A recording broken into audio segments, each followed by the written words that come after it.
it's so important to be able to trust yourself and the decision making that you have to make at this level. One of them is mindfulness, and that's something that personally, for me, I've been doing it for years, and I would say that it's helped me significantly to navigate, through the stressful role of being a COO or a CEO or a president, because there's so many things coming at you, and you have to learn how to understand what is static, what's a priority, what's something you have control over and you can impact, change immediately on, and things that sometimes are outside of your reach. The ripple effect is really our ability to heal one person that can go back and heal their family, their immediate community, and then that smaller community can go out and heal the rest of their larger community. So could you share like a little bit about your background? Like if you were to introduce yourself at a party? Background is, coming from a family of doctors and attorneys, and I've always been fascinated with healthcare. I started at a young age, really wanting to be a doctor. That was kind of my goal because my father was a doctor. And when I got into my undergrad, I did what pre-med students would do. I did, a minor focus in bioimmunology and infectious diseases. And then I really loved the public health or population health side of it. And my senior year, I was like, I don't know if I want to be a doctor. I think I want to look at healthcare administration. So then I made a pivot and then got my master's in health administration from the Milken Institute of Public Health at George Washington University.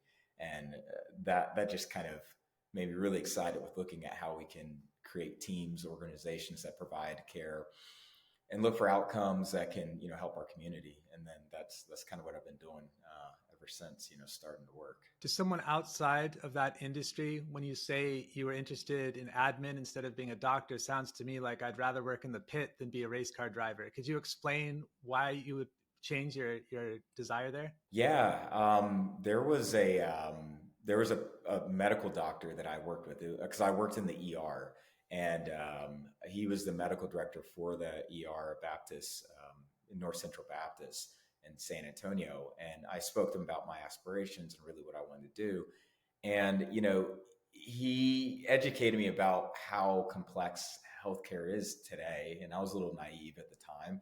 And, I thought that, you become a doctor and you just do great things and people get healed and all of that. But there's a lot of bureaucracy. There's a lot of red tape that's involved, unfortunately. And I think it's for the, for quality to be able to measure performance. And, it's not as glorious as it or glorified as it seems. And so I then had an opportunity to had a mentor who was outside of healthcare.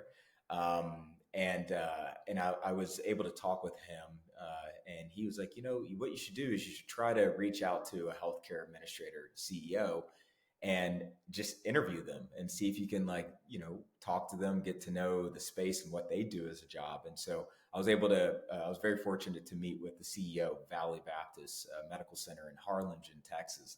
And I spent some time with him, and he was really kind and just talked to me about the whole process, why he chose that route.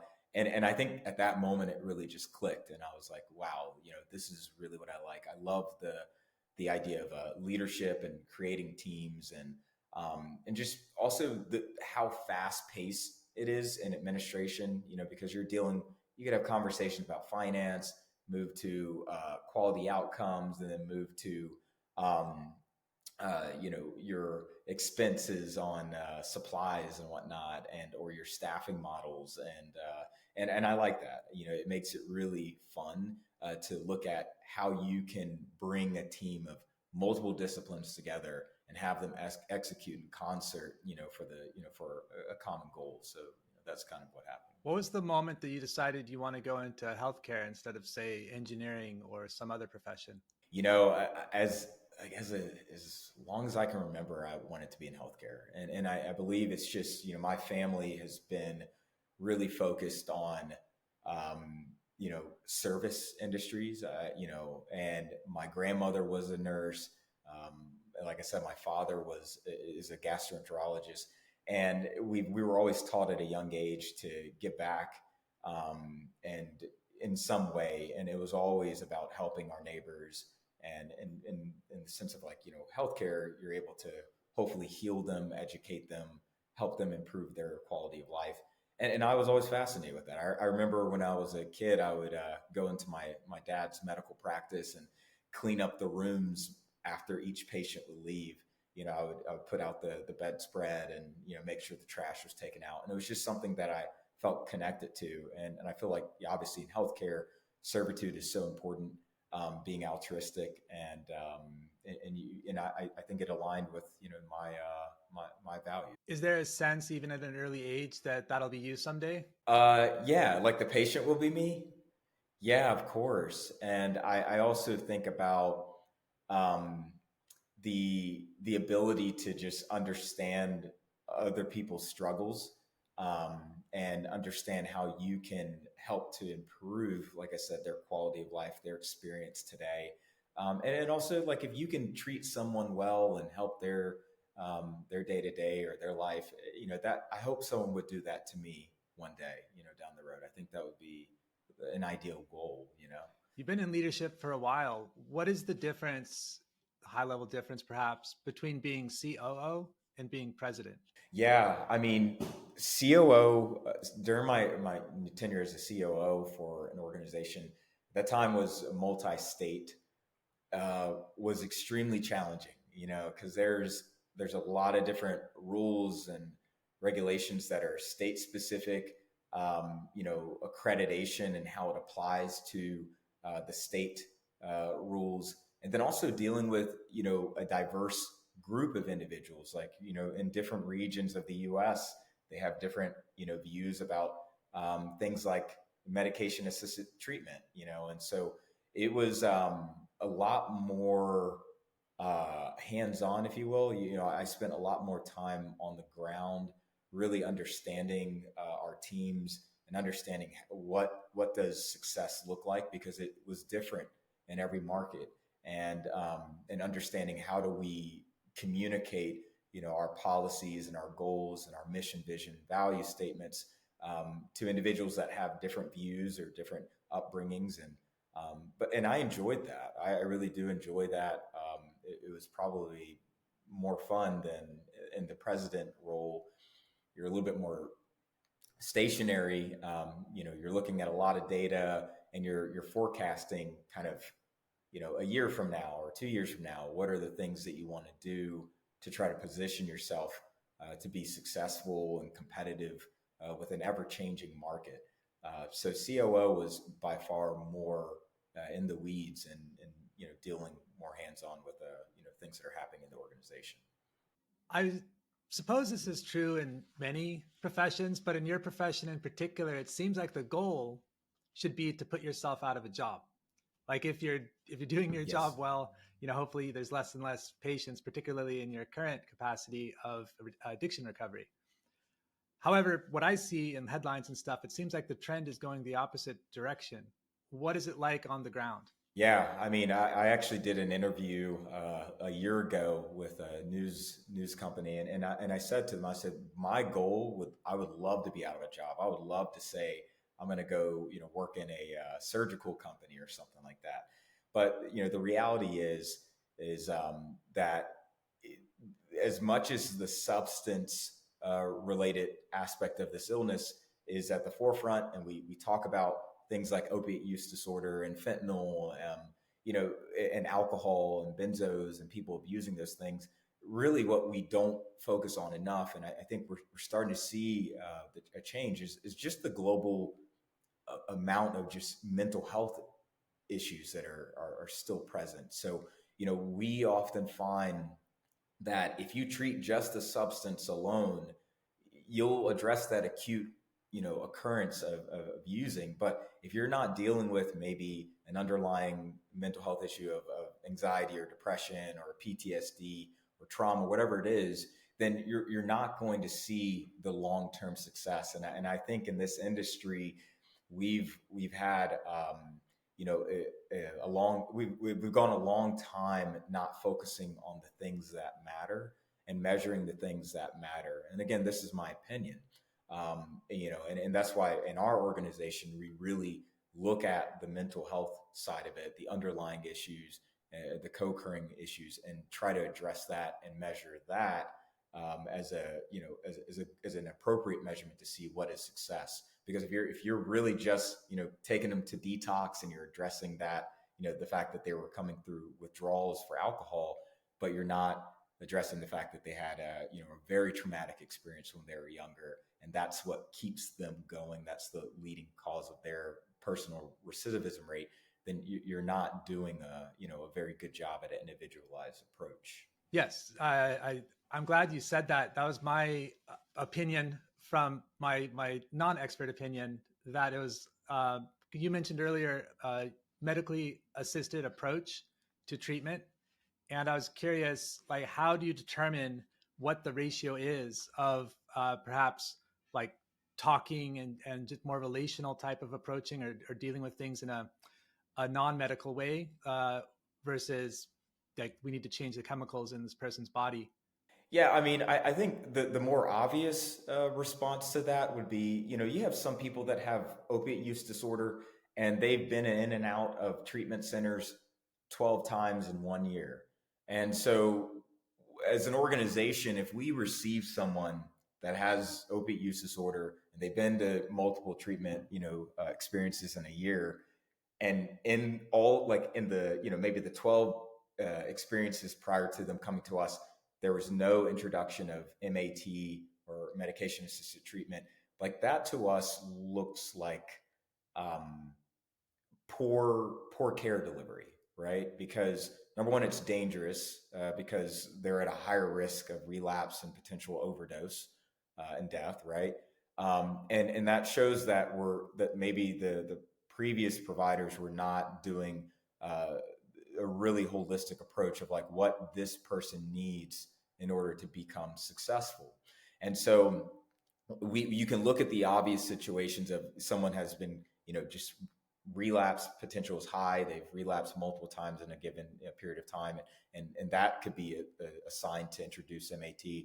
But you can also look at the individual goals of the person, because one thing that our space is starting to do a little bit better is we're truly having conversations about MAT and what it can mean for someone's recovery experience. Whereas in the past, it was more of a frowned upon approach. People had a view of trading one drug for another.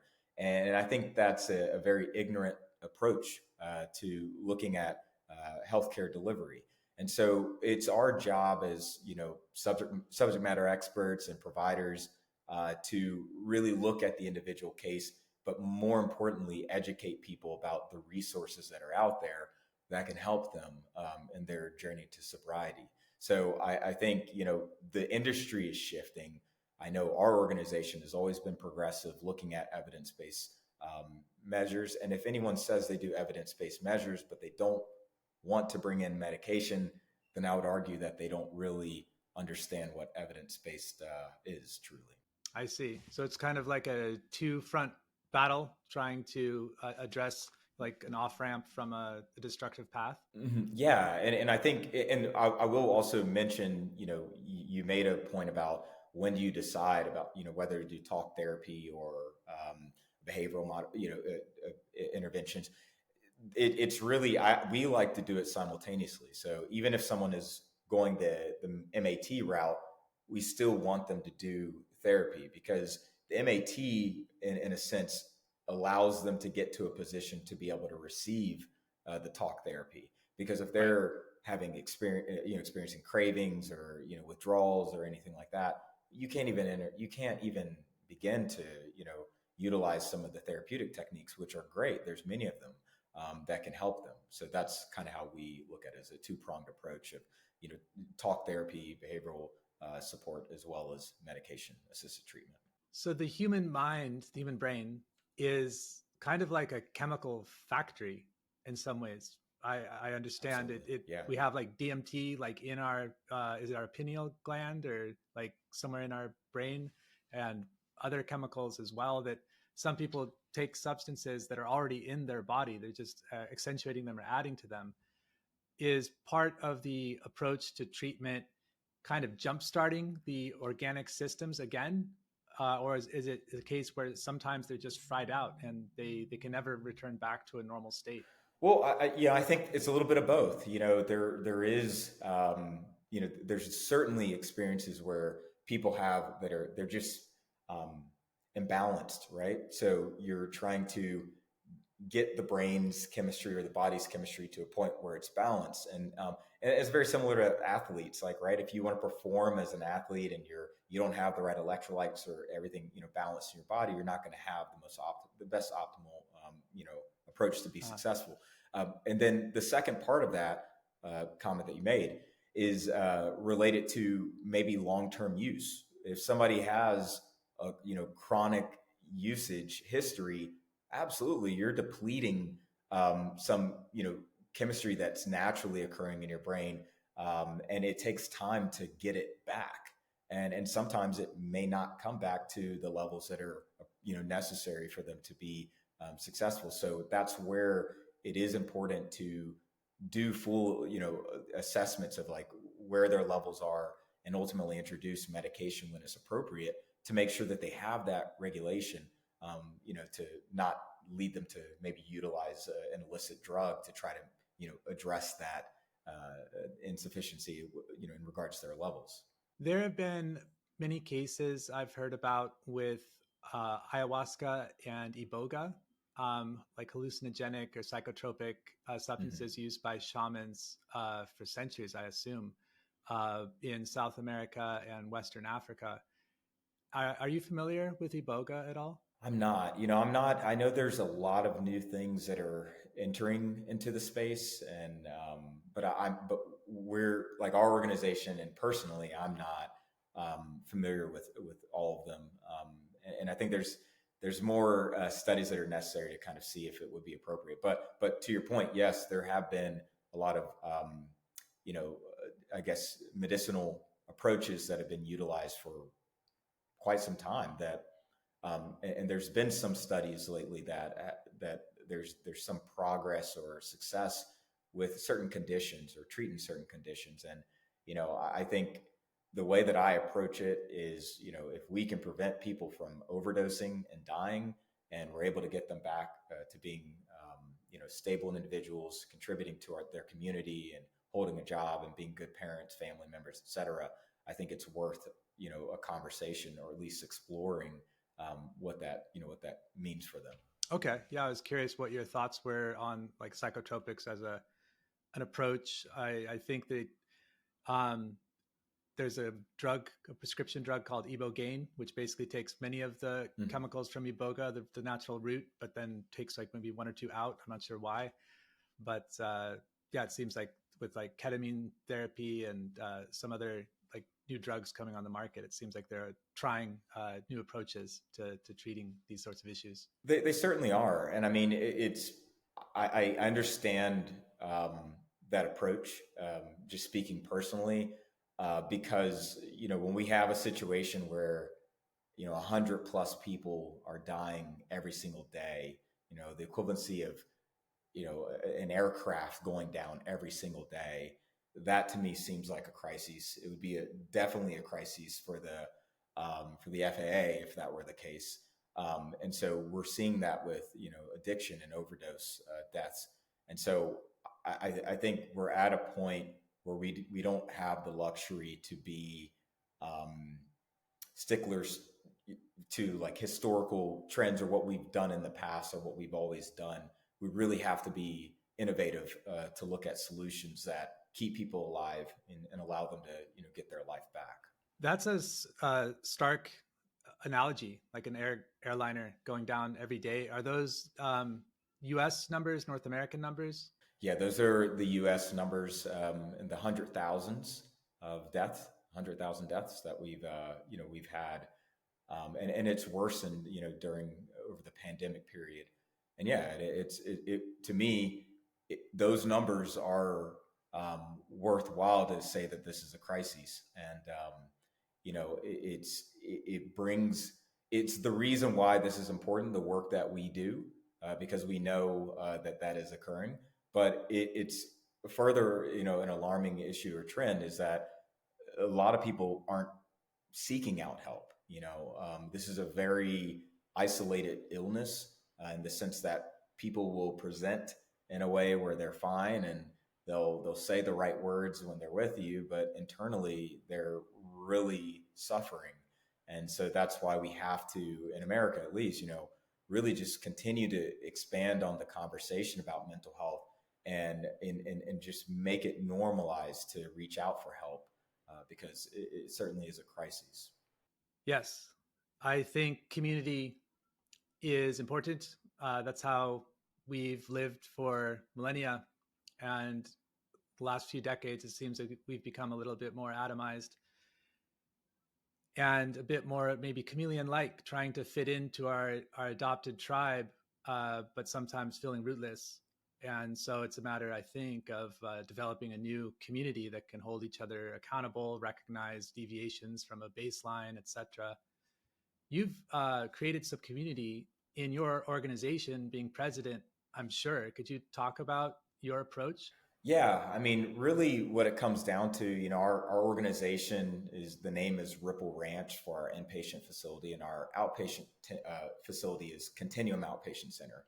And we have a belief that everyone that comes through our program, they're a part of the ripple effect. And the ripple effect is really our ability to heal one person that can go back and heal their family, their immediate community, and then that smaller community can go out and heal the rest of their larger community. And it's something we believe in, and we strive to exceed our expectations in a sense, because it's not just the patients that we're able to care for and their loved ones, but it's also the people that we employ. We want them to also be good stewards of our beliefs and their community, and ultimately having a goal of making a positive change in everything that they're able to touch and be a part of. And so yeah, the ripple effect is really our mantra about just who we are and what we want to accomplish within the people that we immediately touch, and then what they're able to go out into the community and ultimately spread. Starting with their immediate focus of just taking care of themselves. And so yeah, I mean, it's been really phenomenal, being able to look at the teams that are being brought together and just being aligned, in our pursuit to help our community. It seems like addiction is a more extreme version of a habit gone awry. Do you, in your daily life, kind of assess where you're at, like in terms of diet, in terms of like watching too many videos or whatever, like trying to like recognize and nip maybe bad habits in the bud? Yeah, and I think that's the main teaching if we want to boil it down to what we try to fix. Because to your point, yeah, there's many addictions that are out there. There's gambling addiction, there's screen addiction, there's workaholics. There's so many things that you can become addicted to, and yes, it is about habit and about teaching the importance of moderation, right? And also establishing really healthy coping skills. And so, in a world where everything, especially in our community, everything has to be fast, everything has to be now. We want everything now. It must be done yesterday. We really try to teach our clients, our patients, and our staff to just slow down and really understand the value of just processing what's going on in your immediate world, and also just processing the things that you have control over and the things that you don't. And the hope is to really change the way we think, so that we can identify really positive coping skills, and trade that out for things that are potentially destructive. And so identifying when that becomes a problem is really the hardest part. For using illicit drugs is a little bit more obvious, but some things that are equally still harmful, like too much screen time and not being able to engage with your loved ones, that's sometimes a harder thing to approach. Even caffeine Hmm. addiction, even Yeah. smoking, right? So it's all about habits and understanding how to establish healthy habits so that we're able to age gracefully and ultimately be, like I go back to, like, good, community members, contributing to our families as well as our local community. Could you talk a little bit about some of those good coping behaviors? Yeah, I mean, there's a great book which I can't remember the author's name, but it's The Body Oh, Keeps the yes. Score, and it's something that we utilize quite a bit, just in our curriculum, and it's kind of a root philosophy of how we built our clinical programming. And what it basically looks at are some things that are very, in my view, simple, but you have to be deliberate to make sure you incorporate it into your day to day. One of them is mindfulness. And that's something that personally, for me, I've been doing it for years. And I would say that it's helped me significantly to navigate, through the stressful role of being a COO or a CEO or president, because there's so many things coming at you, and you have to learn how to understand what is static, what's a priority, what's something you have control over and you can impact, change immediately on, and things that sometimes are outside of your reach. And I think that's a very, good skill, just being able to process, slow down, conceptualize what's the priority. That's really what something as simple as mindfulness helps. And that's sometimes just breathing techniques and just slowing down and meditation. And those are things that personally I do about 10 minutes every single day. At the beginning of my day, it just allows me to be grounded and centered. Another thing, which is very common, is yoga. And yoga really helps to facilitate, that the grounding techniques, the breathing techniques to keep your heart rate down, to not get anxious, in stressful environments, which is very common. And so learning how to, manage your physiological responses to stress, is really important, because then you can start making sound, objective decisions and not relying on emotions, which sometimes emotions lead us to making, bad decisions that can cost us in the long run. Have you thought about why we're so emotional? I think it goes back to something you mentioned. We're highly social people, and there's a pro and con to that, right? We're highly social, but we're all very unique. And I think sometimes we get lost and we get lost in translation, and our brain can be our most powerful ally and also our worst enemy, in the sense of that how we're structured to receive information, um, you know, it can impact how we respond. And so I think emotion is highly important, but it's also important to learn how to regulate that. And in looking at a granular level, I mean, I have a 6-year-old son, and as a father right now, as he's growing up, the most important thing that I think I bring to the table, besides like keeping him safe and all those things, is really just teaching him how to respond to things, and teaching him how to respect himself, and respect other people. And that's something that we aren't always taught well. Sometimes we have really bad mentors or bad experiences, and a lot of it happens when we're young. And so, it's really important for parents to be highly involved in their kids' development, because a lot of the personality traits that we don't like in adults are were honestly, started when they were younger.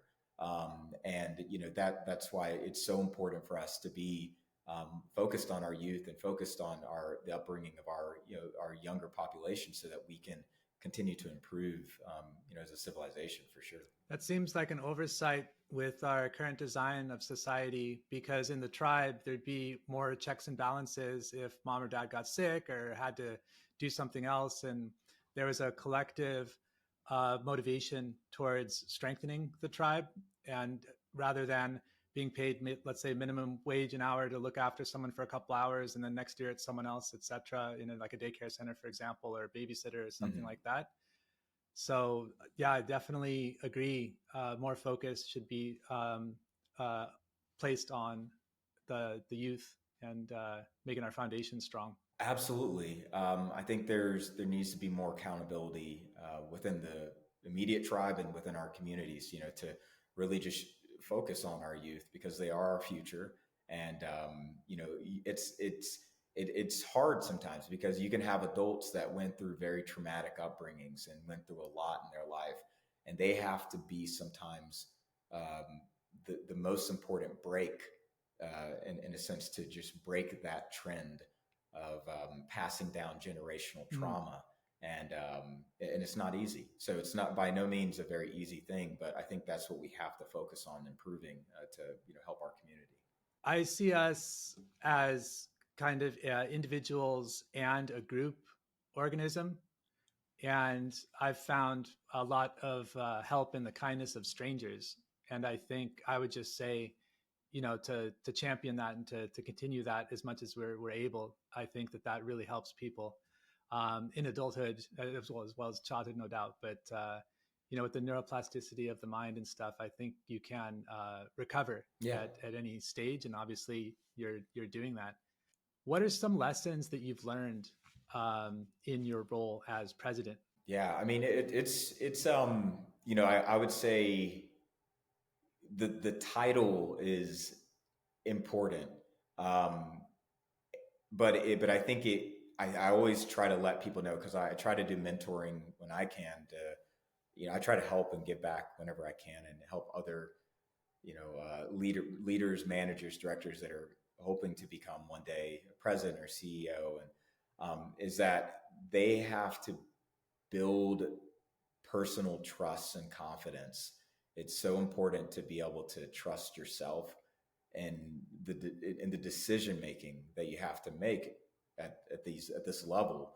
And it's stressful, because I always try to look at it this way. While it's really important to run a successful business and to make money and all those things that come with it, you also have to understand that the decisions that you make impact hundreds of people, because your employees, what you do could negatively impact them, it could positively impact them, and you have to find a balance of making them a focal point and also making sure you're taking taking company to the next level. And that's a very hard challenge. And so I've been able to have really good mentors that I've been able to lean on, because when you become a leader at at this level, it's very lonely. You don't there's a lot of things where sometimes you have to make hard decisions that maybe not everyone likes. And as much as you try to establish stakeholders and champions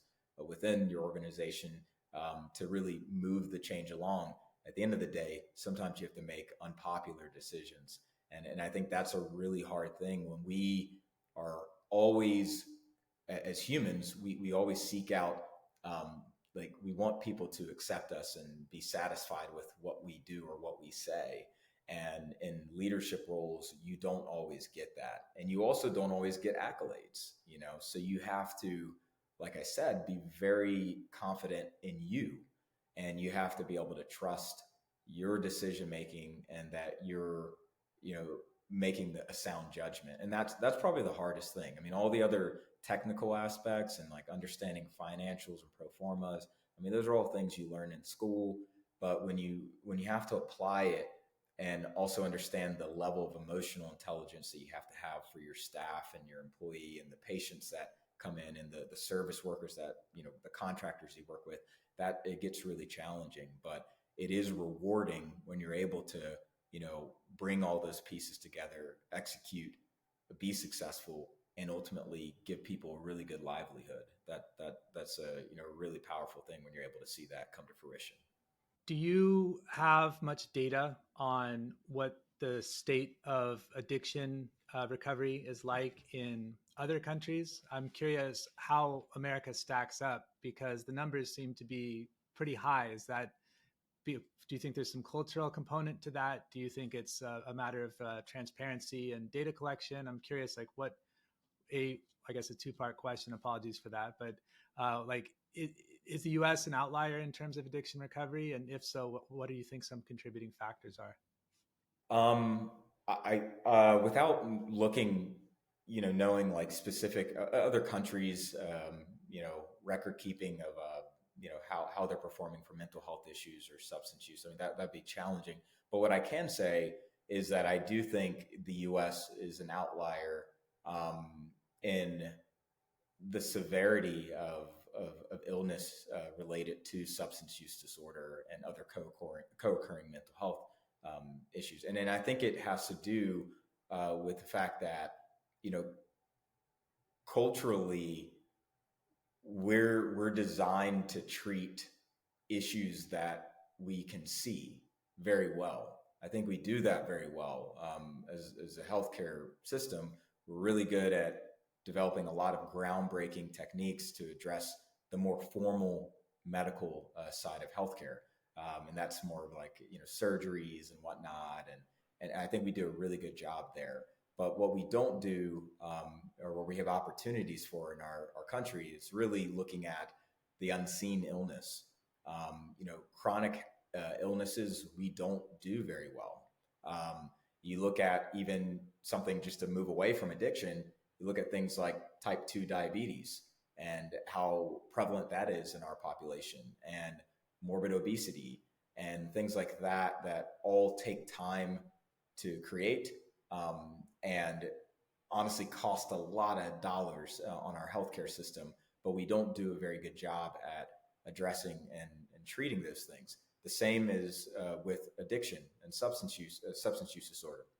We don't number one have a lot of resources. We Every state has a different emphasis on how they plan to tackle it. There's no consensus. And there are phenomenal organizations like SAMHSA in the US that really mine all this data and really allow us to see how we're performing.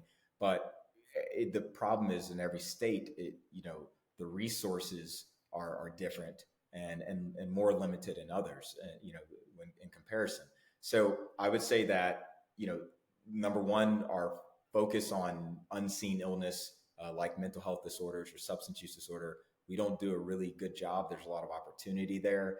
And moreover, I think, on the topic of culture, our culture is to look at things like substance use and or morbid obesity as more of a moral flaw. And because it's a moral flaw, people have a tendency, unfortunately, to look at it as, well, just change your behavior. And if you changed your behavior, if you stop doing that, then you would be okay. And I really like organizations that educate, which we do, in looking at the fact that there's more to someone that uses substance. There's a lot that goes with that. Like I said earlier, there could be an underlying mental health issue. There can be an imbalance in the brain. Those are things that are unseen and really hard to understand, honestly. But those are all leading factors to why someone may have a heart issue, kicking this bad habit. And so I really think that we need to continue the dialogue about mental health in our community, look at the severity of what it does to the individual, look at the financial impact on our community, on taxpayer dollars that are being, thrown away towards this because we're not focusing on making this a priority. And so I would say that, the U.S. has a lot of opportunity to improve on addressing mental health disorders and making it, moving it to the forefront of what we define as appropriate healthcare. I have a theory, just intuition, kind of like the princess and the frog, that perhaps the cure for cancer or some big advancements for our species are going to come from the people that we would exile. And it's up to the people with the nice house and the perfect job and, like you say, the moral behavior all in check, that would otherwise judge those people for not having it together. That it's going to take their love and their kind of acceptance that then unlocks the things that they're trying to seek with all of their money and all of their supposed perfection. because it's like an integrated, like I said, organism. And so I thought there's something kind of poetic about that. And I've seen kind of in a previous conversation, we talked about kind of traumatic events and perhaps the associating shame that comes from them as if you can through the kindness of strangers or other means persevere and hold on and then heal, it can unlock unfathomable amounts of empathy or of determination. And you see some people, I interviewed this lady who's educating like women in rural communities that wouldn't have access to education. Now they're getting like PhDs, just unheard of stuff. And she's just relentless. And you wouldn't have that if you didn't have like a atypical upbringing. Yeah, I would think. Mhm.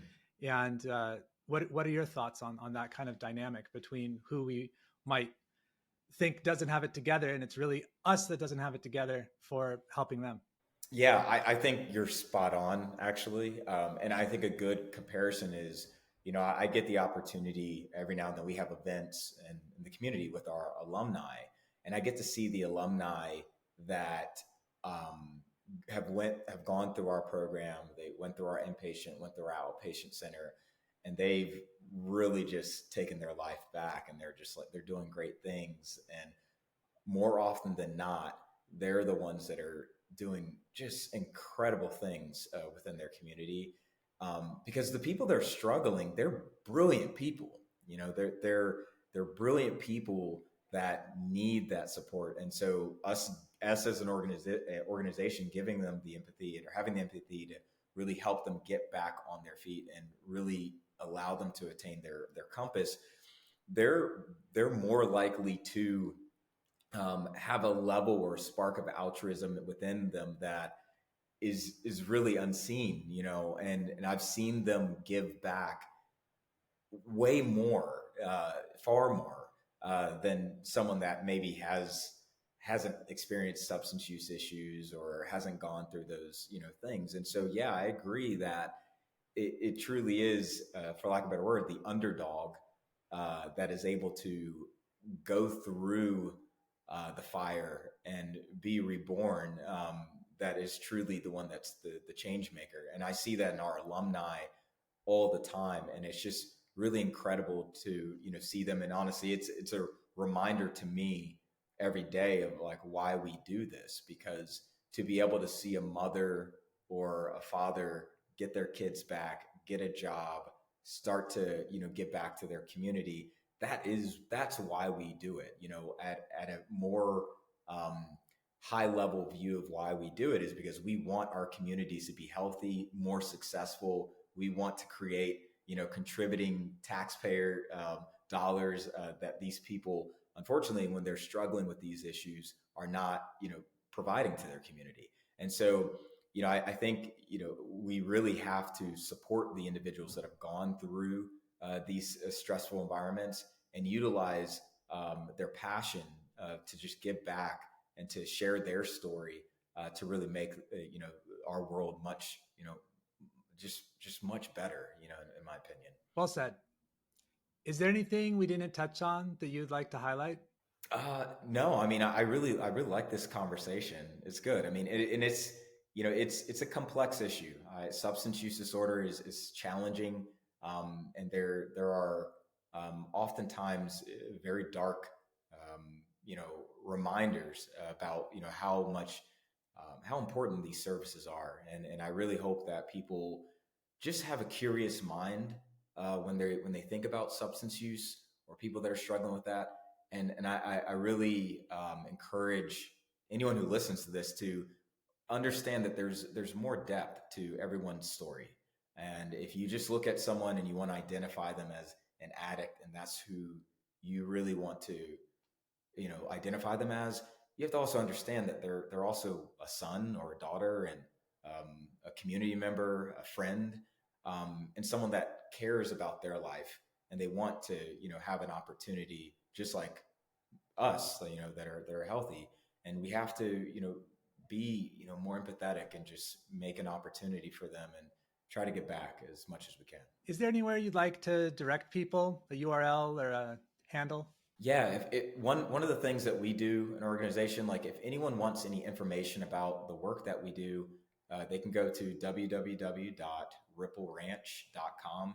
And our focus is to really have a resource there with information about understanding substance use disorder, mental health illnesses, and just understanding like what families can do and all the services that are available to them. So I think, you know, if you go to our website, it's really hopefully an opportunity to be more educated on this subject. Well, Manny, thank you for talking with me today. It was really interesting, and thank you for what you're doing. Thank you so much for your time.